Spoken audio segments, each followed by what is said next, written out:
Hello, everyone, and welcome to English Pod. My name is Marco. My name is Catherine, and today we're talking about an uncomfortable subject, not because it's uncomfortable to talk about, but because it doesn't really feel good when you have to go do it.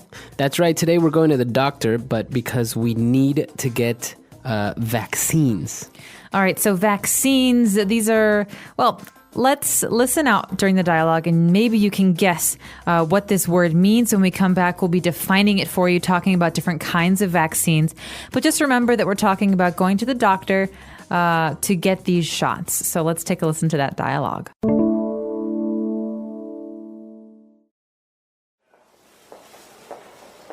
Hello, Mrs. Parker. How have you been? Hello, Dr. Peters. Just fine, thank you. Ricky and I are here for his vaccines. Very well. Let's see. According to his vaccination record, Ricky has received his polio, tetanus, and hepatitis B shots. He is 14 months old, so he is due for hepatitis A, chickenpox, and measles shots. What about rubella and mumps? Well, I can only give him these for now, and after a couple of weeks, I can administer the rest. Okay, great. Doctor, I think I also may need a tetanus booster. Last time I got it was maybe 15 years ago. We'll check our records, and I'll have the nurse administer the booster as well. Now, please hold Ricky's arm tight. This may sting a little. All right, we're back. So now let's take a look at all of these words. They're a little bit difficult, but we'll try to define them on Language Takeaway. Language takeaway. So Marco, first off, what is a vaccine? So a vaccine, we can say, is a type of medicine. But it's basically an injection or medicine where you're helping a person defend him or herself against a specific type of disease. Okay, so vaccination is medicine you receive before you're sick so that in the future you won't get sick with that disease. That's right. So that's a vaccine. There are many, many different types of vaccines. And of course, when you do get them, you need to keep track of them via a vaccination record. So a record is basically a list or a document that shows what has been done. And this is very important when you go to the doctor to have a record of the things that you have received, the vaccines you've received. So, for example, if I have a baby and I want the baby to have vaccinations, we'd have to keep a record of all of his vaccinations. That's right. So we are, obviously, we get different vaccines at different stages in our life. Let's talk about some of the ones that we're taking a look at today. So, for example, we have a tetanus vaccine or a tetanus shot. All right, the tetanus shot is very famous because it's maybe the most painful. It really makes you sore for a little while. And most people get the tetanus shot when they're very young. This prevents you from getting the disease tetanus. And tetanus is something you can get from animals or from dirty nails, dirty metal, anything that pokes out at you. And so you get the tetanus shot, but then after your tetanus shot, every 5 or 10 years, you need to get a booster shot. So there's the tetanus shot and there's the tetanus booster. So when we talk about a booster, when we're talking about vaccines, is basically you are reinforcing it, you are making it stronger because obviously over time it becomes weak. The medicine won't last forever, so you need to get a booster to make sure that you are still protected. Basically, it's an update. That's right. So we have tetanus and tetanus booster, but we have another kind of vaccine. The disease here is called hepatitis. That's right. So we're taking a look at hepatitis B and hepatitis A. So they're different types of hepatitis. That's right. So both kinds of hepatitis you can catch from other people, although hepatitis A, I believe, you can catch from saliva or contact, whereas hepatitis B you catch from other people's blood or if you have a relationship with someone. So hepatitis A and B are different. Hepatitis B affects your liver. And so there's different kinds of severity here. Now, hepatitis A and B, there are vaccinations for. You can get those shots, and it's very important if you're traveling to places that require them so that you don't get sick. Okay. So, these different types of hepatitis, they are dangerous, right? And they could be fatal. But another one that's very, very common, especially with young kids, we have chicken pox. Chicken pox. Now, it's kind of a funny name. Chicken pox. P-O-X. But it's also, like you say, very common. So basically, the symptoms are what? You get these red bumps all over your body and they itch. Yeah. You want to scratch and scratch and scratch. And so I remember when I had this, I was a little kid. My mom said, don't scratch because if you scratch, it will leave a mark. Right, it leaves a scar. So yeah, chicken pox, you get these little rashes all over your body. They're very itchy, but they will go away with time. Now, it's usually, I've heard that it's recommended that people get it. Actually, you should get it when you're young because it's more dangerous if you get it as an adult. That's right. It's very painful as an adult. So basically, chicken pox, they say if you get it once, you can't get it again. Right, you'll never get it again. But if you get it as an adult, it's shingles. It's very painful. Okay, very good. So we've taken a look at a lot of vocab here. Why don't we now jump to another section? Let's continue talking about these different types of vaccines. Let's go to language takeaway part 2. All right, so we have this special category of vaccinations. They usually go together. We have mumps, measles, and rubella, or there's a special acronym. MMR, mumps, measles, rubella. Okay, so you basically get like a little combo. You usually get all 3 of them at one go. So what are these measles? All right, measles. Well, measles is a virus. He's got the measles. You often read books from like the 19th century where everyone gets the measles when they're a child. But measles is basically a virus, but it's kind of like the chickenpox because you get a rash on your skin. And is it fatal? Like, can you die from the measles? I think in the old days you could, but these days it's pretty easy to take care of. And what about mumps?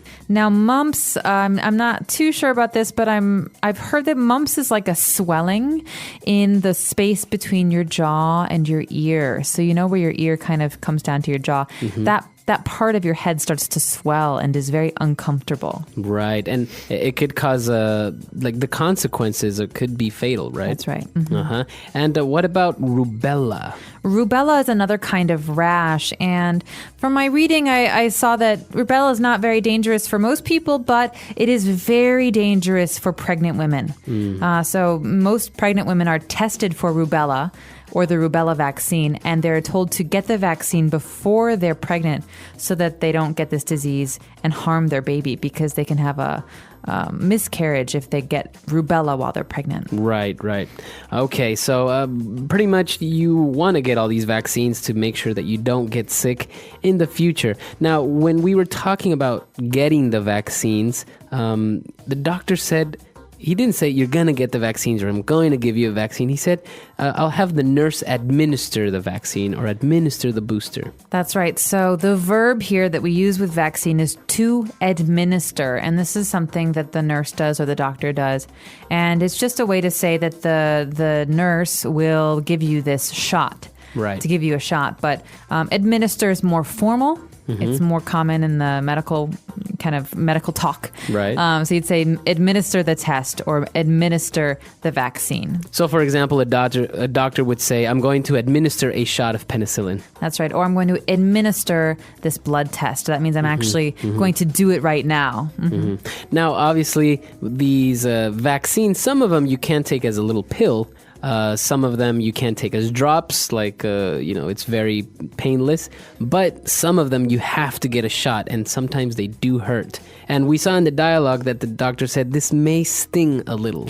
Doctors always say this before they give you a shot. This may sting a little. Now, sting is a verb that means to hurt. But it's not like I hit you in the face, boom, right, and it stings. No, a sting is like a kind of a very kind of light hurt. It's like a pinch. It it's stings. Like a small, sharp pain. Small, sharp pain. That's a good way to describe it. So oftentimes we talk about bees, bees that fly around. They sting you. Right. So it's a small, sharp pain. Right.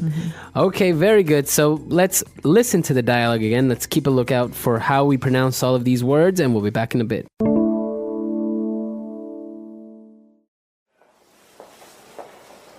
Hello, Mrs. Parker. How have you been? Hello, Dr. Peters. Just fine, thank you. Ricky and I are here for his vaccines. Very well. Let's see. According to his vaccination record, Ricky has received his polio, tetanus, and hepatitis B shots. He is 14 months old, so he is due for hepatitis A, chickenpox, and measles shots. What about rubella and mumps? Well, I can only give him these for now, and after a couple of weeks, I can administer the rest. Okay, great.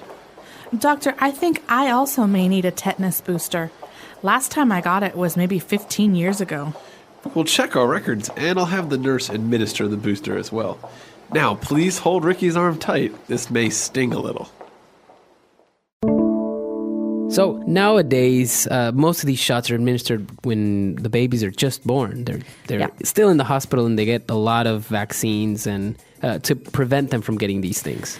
That's right. And I remember when I was a kid, we didn't even have a vaccine for chickenpox. So these days there are more and more. The oldest, I think, is the polio vaccine, the one that we hear the most about, because it was a very serious disease that affected a lot of people up until the 1940s and 50s, I believe. Yeah. So it's important really to read about these things and to educate yourself so that you know what you should get yourself and your kids. That's exactly right, because it's very important. Most of these diseases or most of these viruses have been eradicated because more and more people have had access to vaccines. Like, for example, polio. It's very rare, you would say, to actually get it nowadays because there's a vaccine, but it's very, very important, I think. But some people get a little bit too nervous. Like, for example, whenever they travel to a tropical country, they're always afraid of yellow fever, so they get yellow fever shots. But I've never really seen anyone get yellow fever because you go to, like, Thailand for a week. A friend of mine went to Thailand and got dengue fever. Really? So there's no vaccination for this, but it is a very painful disease you can get in tropical places. So I think the moral is talk to your doctor, see what he or she suggests, because they will understand maybe better than you will. Right. And then, just follow their advice for different places that you're traveling to. That's right. So that's all the time we have for today. But if you guys have any questions or doubts, you could always visit us at our website, englishpod.com, and we'll be there to answer it. Bye, everyone. Bye.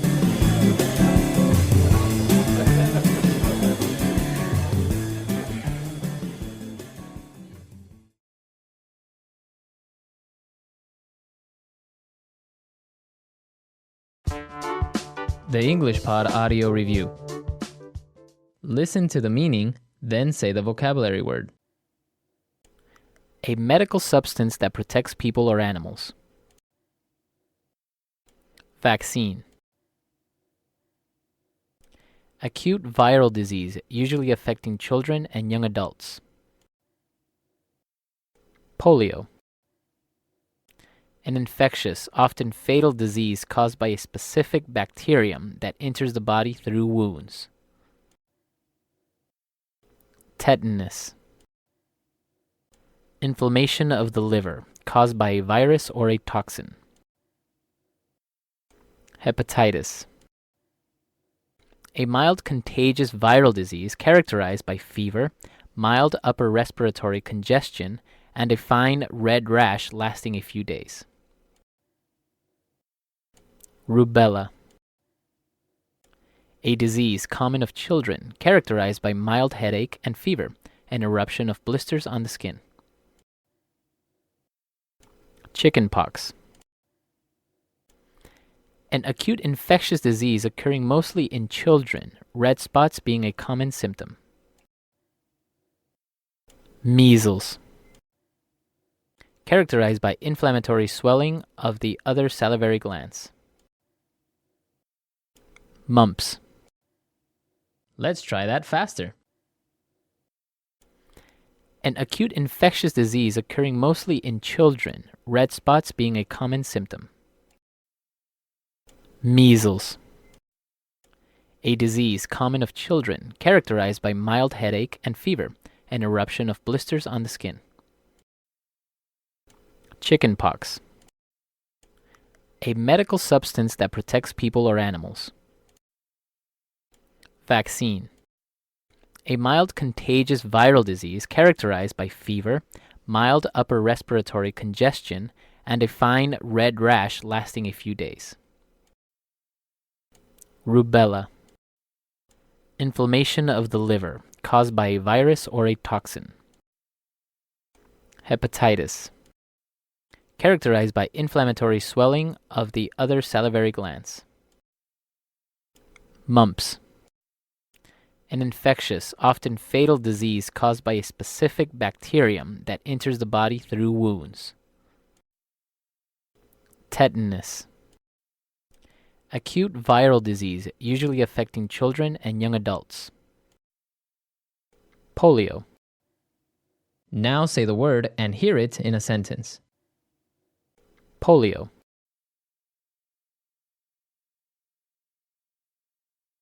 Polio was basically eliminated early in the 20th century. Polio.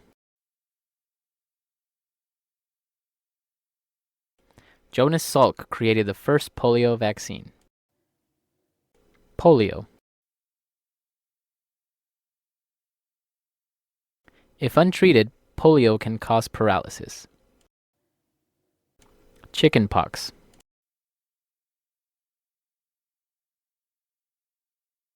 My entire class got chickenpox when I was in the 3rd grade. Chickenpox.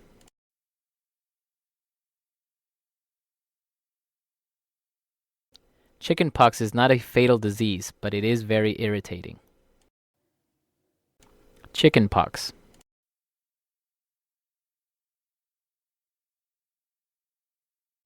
A person with chickenpox will have little rashes all over the body. Vaccine. Scientists are working on an AIDS vaccine. Vaccine.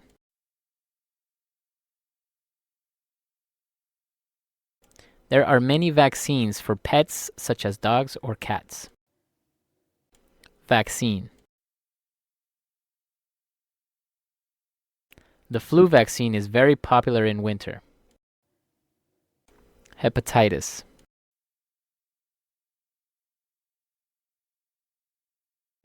The doctor will administer a small dose of heroin to ease the pain. Hepatitis. Only doctors can administer certain types of drugs. Hepatitis.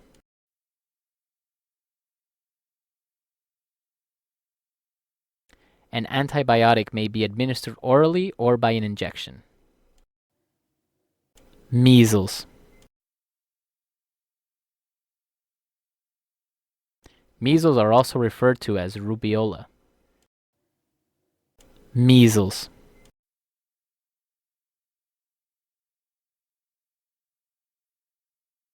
People that have measles will have a fever, runny nose, cough, and red eyes. Measles.